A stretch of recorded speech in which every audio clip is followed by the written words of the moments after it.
Welcome into America's Retirement Headquarters, home of the Retirement Guys Formula and America's Medicare Associates. Securities offered through Peak Brokerage Services, LLC. Advisory services offered through the Retirement Guys Formula, registered investment advisor. America's Retirement Headquarters, America's Medicare Associates, and the Retirement Guys Formula are separate and independent entities from Peak Brokerage Services, LLC.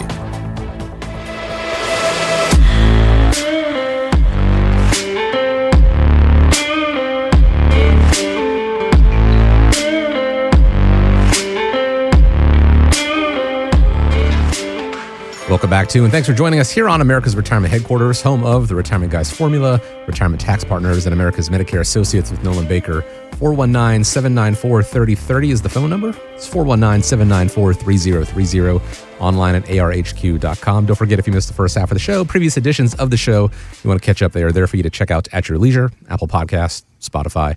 Just search for America's Retirement Headquarters, all there for you to check out. Now, Nolan, just a couple of minutes ago, at the beginning of the show, you were talking about, your handiwork around the house and talked about how I realized that I am not a handyman when it comes to stuff like that. The DIY approach. You try it and then you realize it doesn't work for you. There was an article from Newsweek that said a surprising number of people still take a do-it-yourself approach when it comes to their taxes, which I think could be a bigger issue. Can you give us reasons why tax planning is not something you should do yourself?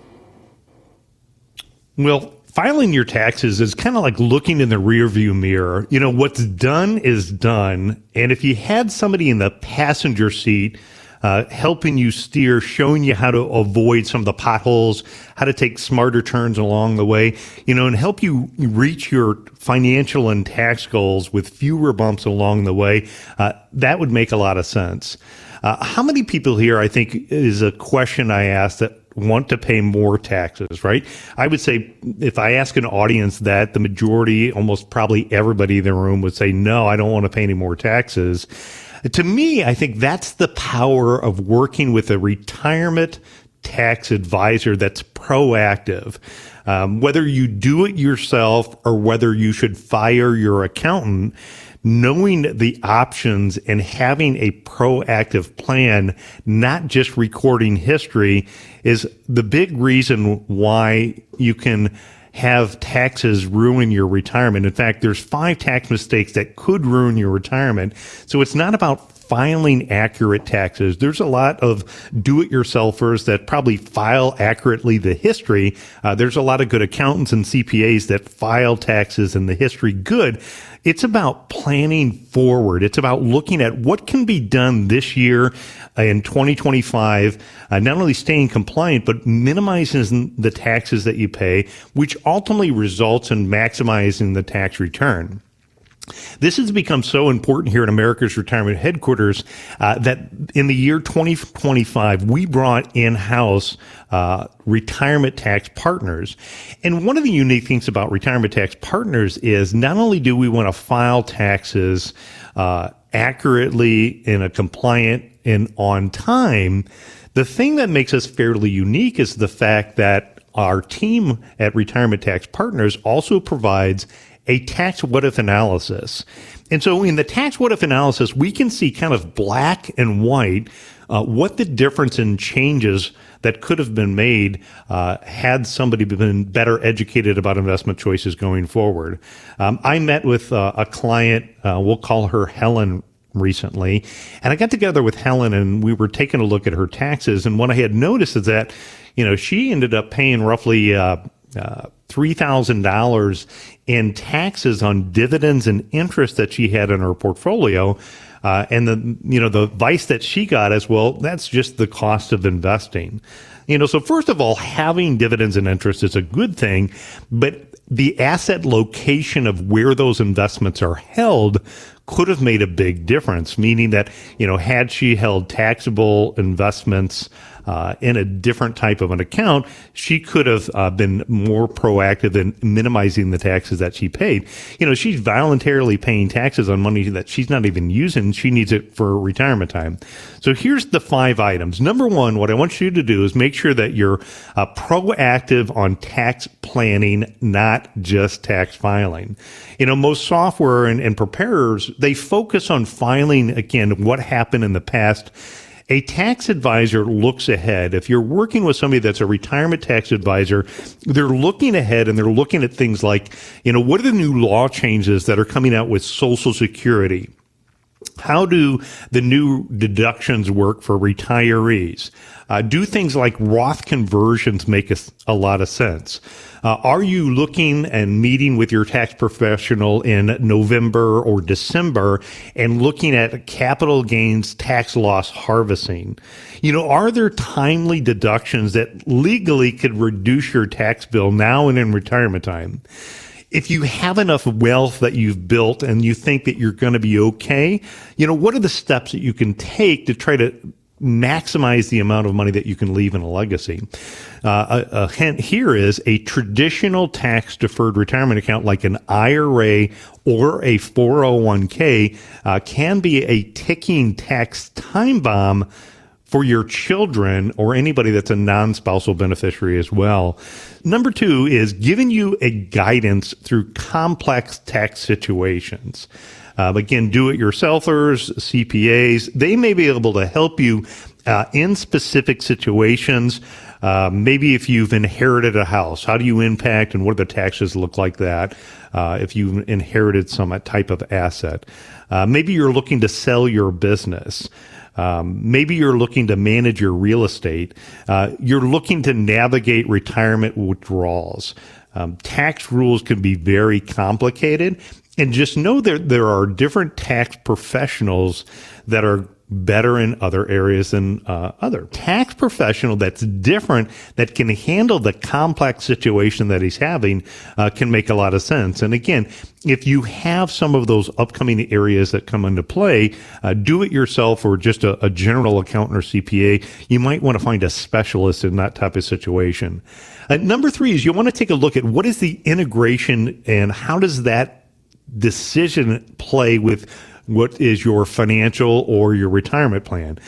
Taxes touch every aspect of your life, your investments, your Social Security, your Medicare premium, your estate income taxes, and on and on and on. Look, the government is trying to get their hands on your money in every way possible. And then if you think about it, your Uncle Sam is your least favorite relative. So a good tax advisor is going to work with your financial professional, your financial advisor, and they're going to have this coordinated plan where things are working on the same side. Here's a big red flag. If you're hiring and you're working with an accountant, you're working with a CPA, and they've never talked and discussed with your financial advisor, what that means is that all parts may not be coordinated together. You may not have maximum efficiency if it's not integrated in your total plan. Number 4 is making sure that you're keeping up to date with the ever-changing tax laws that happen. It's from the Tax Cuts and the Jobs Act that go back in the Secure 2.0. Knowing how that impacts things like inherited IRAs. What are the new required minimum distribution age? What are the catch-up contribution limits for people that are 50 or older? And knowing, things like what the big, beautiful bill does and how that bill is going to impact those folks that are close to or in retirement time. So just not having somebody that's going to take the information, put it in the system, but say, hey, this bill changes the outlook for 2025. It changes the outlook for retirees age 65 and older, and ultimately your deductions, how much impact it could have on things like your Social Security benefits. You don't want to go into January 1st of next year without a game plan. And if your tax professional is just going to wait until you schedule a call for March, February of April of next year, you could be missing the boat on those tax law changes. If you're going to pivot and shift gear, you'd want to do it before the rule changes go into effect. And a lot of the times you have to make decisions before December 31st, because once the ball drops, oftentimes history is recorded and changes can't be made after the fact.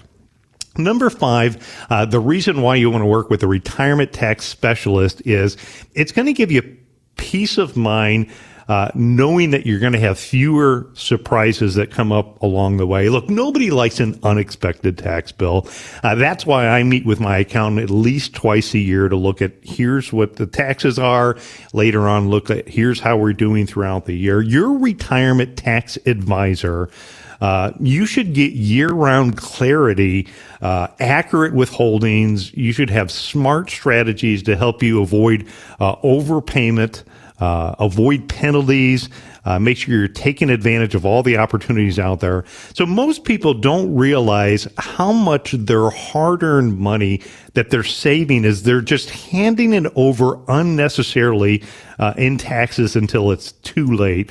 But by working with a retirement tax savvy professional, you could play defense with the IRS and start going on the offense. So instead of playing again defense, go on the offense and try to look for ways to keep more of your wealth in your pocket.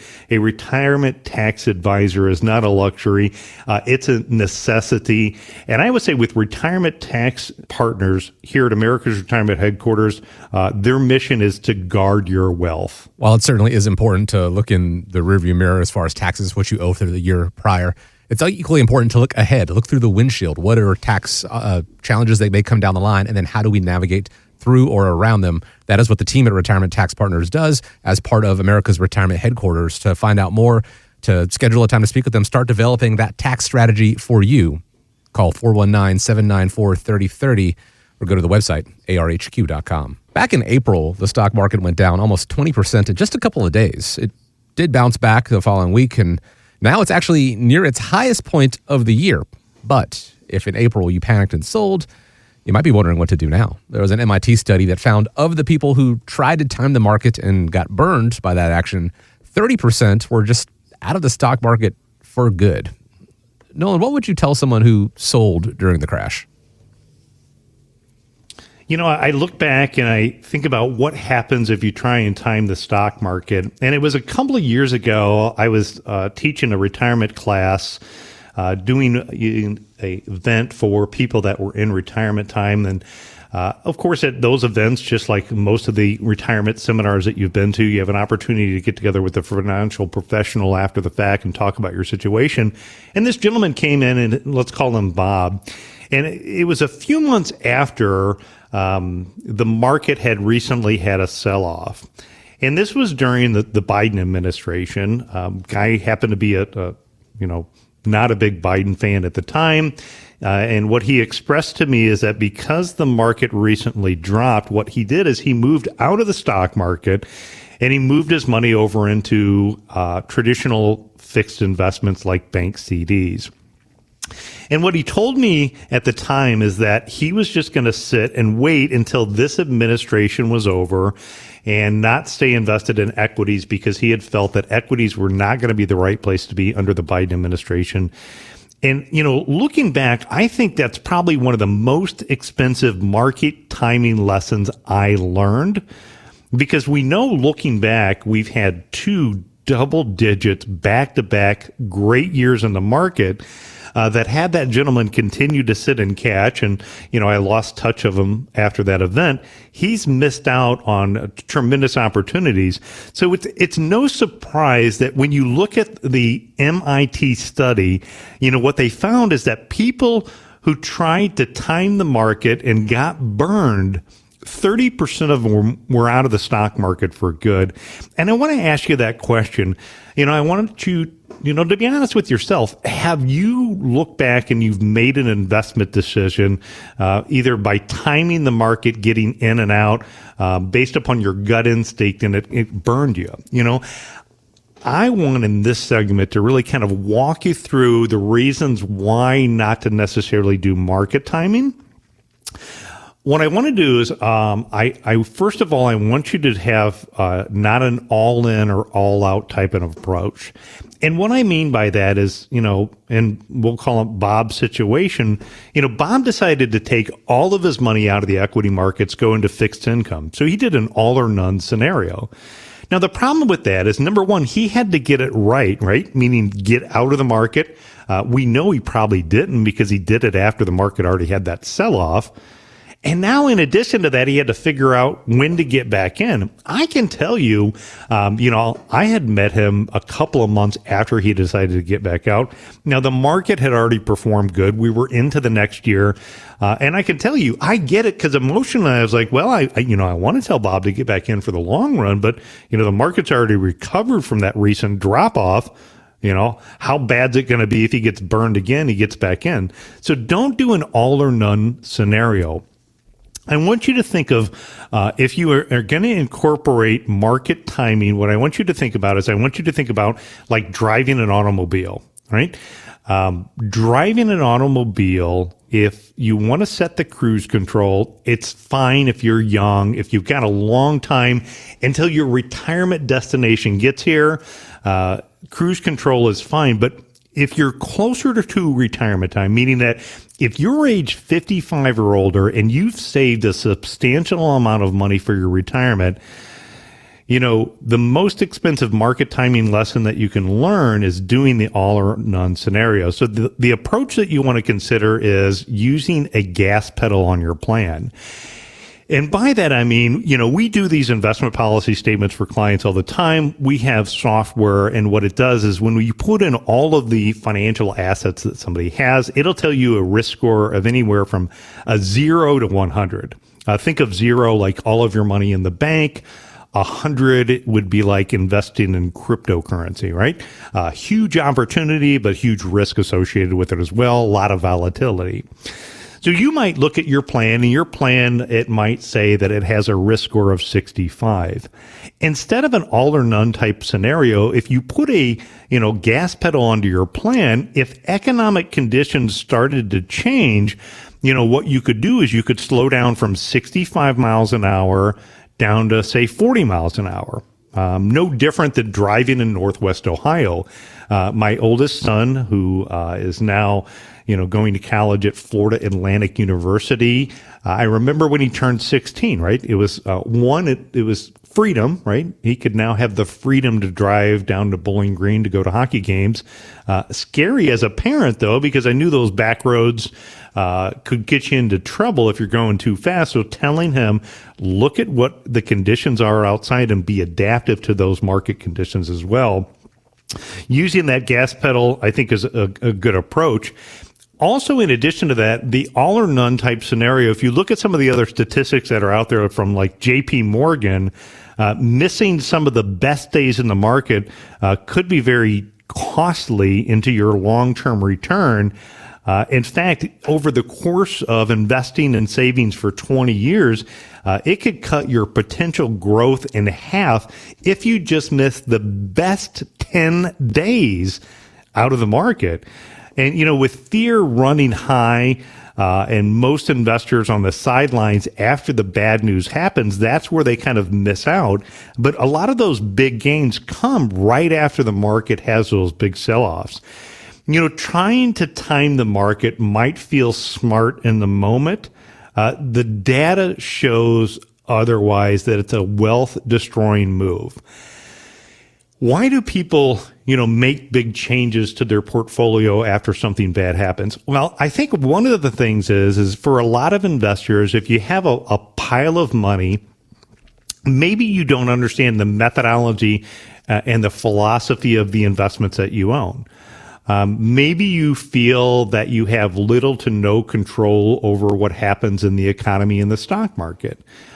And those all could be true feelings, right? The thing is, number one is if you don't understand the investment approach and methodology that you have, it may be time to fire your advisor and get a new approach. Because you should be able to have a cup of coffee with your friend. You should be able to take your grandkid for an ice cream and tell them, what your investment approach is. If you do that, you may be able to move from concerned to creating an opportunity, meaning that in these temporary times, like what we saw with the tariff wars in the beginning of 2025, and the market temporarily selling off in a short-term basis, if you know what you own, why you own it, when you're going to need it, and how long you're going to have that investment, what the intended use is, you turn from a tariff drop to being a concern to saying, wow, this creates an opportunity where I can get some more things at a sale, which again is the basics of investing. Buy low, sell high. And if you ask the question earlier in 2025 when the tariffs were happening is, does this matter in 5 years? The most likely answer was tariffs, no, right? I mean, we've had tariffs that have gone on for 100 years. It's just a short-term impact on the market. So by knowing, what you own, it's going to help you from, trying to make those changes, because people make changes to their portfolio because I feel that they want to do something, right? They need to do something to try to take control back. So again, moving from equities to fixed income or moving from one investment to another because it's not working out is like you being able to take back control. But again, according to the data, they looked at a 20-year study JP Morgan did from 2003 to 2022. Investors who stayed fully invested in the S&P, and again, you can't invest directly into the S&P 500 index, but that index earned an average of 9.8% over that 20-year time frame. If you miss just the 10 best days, that total return dropped to 5.6%. So missing those days can be a disaster as well. Many of the market's best days occur shortly after the market has had some of its worst days. Market timing often misses on that rebound. Number two is it can be consistently impossible to time exactly when to get in and out. A Morningstar study showed that over a 10-year period, the average market timer underperformed a simple buy and hold strategy by 1.5 to 2% annually, mostly due to missed timing exits and entries. Retail investors tend to buy high when things appear good and sell low when things are doing bad, chasing trends and panicking in downturns. Your behavioral bias can hurt you. Dalbar's annual questionnaire analysis of investor behavior consistently shows that the average equity investor underperforms the market by 3 to 4% a year, primarily due to poor market timing. Nobody can get it right consistently. Again, avoid that all in or all out scenario. The Journal of Portfolio Management found that even professional market timers rarely outperform the market consistently over the long term. That cash drag of waiting, if you're sitting out there in cash and holding too much cash, for a better time of when to get back in, it can reduce your overall returns.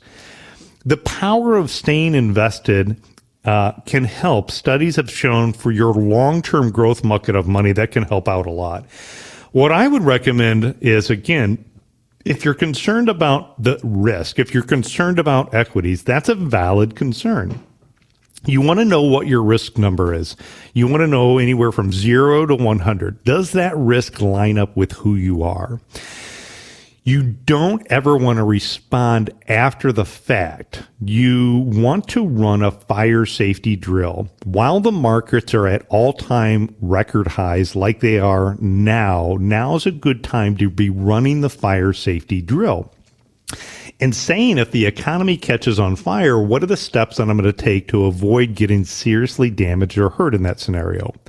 I believe the approach is considering adding a gas pedal onto the plan. So again, instead of going all in or all out, it's looking at strategies that when the economy is good, you're pushing that gas pedal down.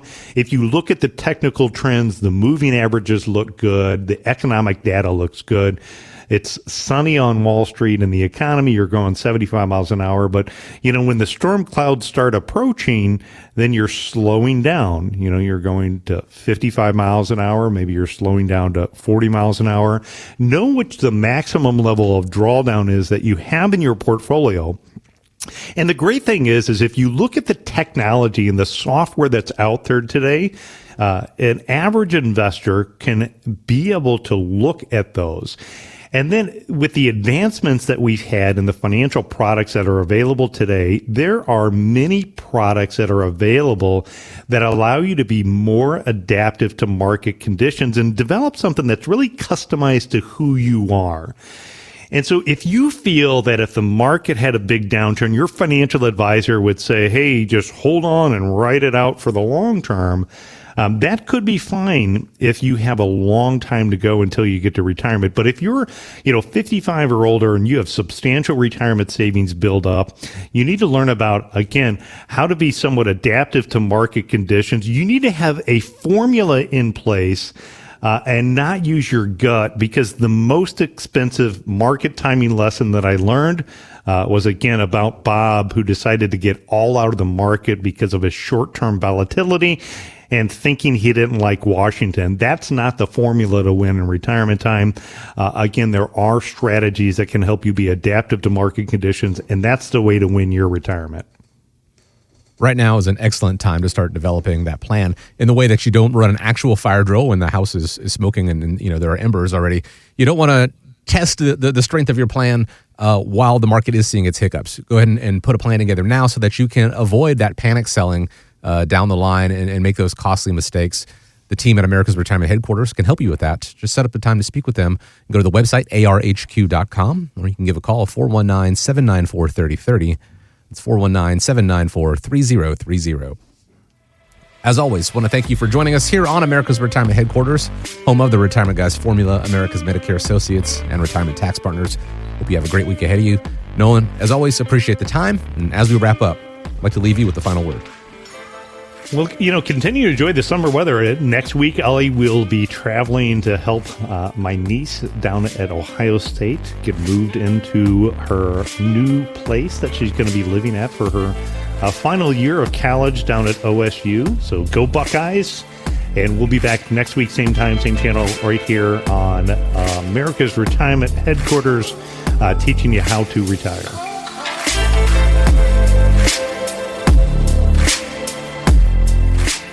America's Retirement Headquarters is located at 1700 Woodlands Drive in Maumee, Ohio. You can reach them by calling 419-794-3030 or online at americasretirementheadquarters.com. Exposure to ideas and financial vehicles discussed should not be considered investment advice or recommendation to buy or sell any financial vehicle. Investments can fluctuate and when redeemed may be worth more or less than when originally invested. Nolan Baker is not affiliated with nor endorsed by the Social Security Administration or any other government agency and does not provide legal or tax advice. Please consult with your attorney, accountant, and or tax advisor for advice concerning your particular circumstance. Annuity guarantees rely solely on the financial strength and claims paying ability of the issuing insurance company. By contacting us, you may be provided with information about insurance and annuity products offered through Nolan Baker, Ohio Insurance License Number 27787.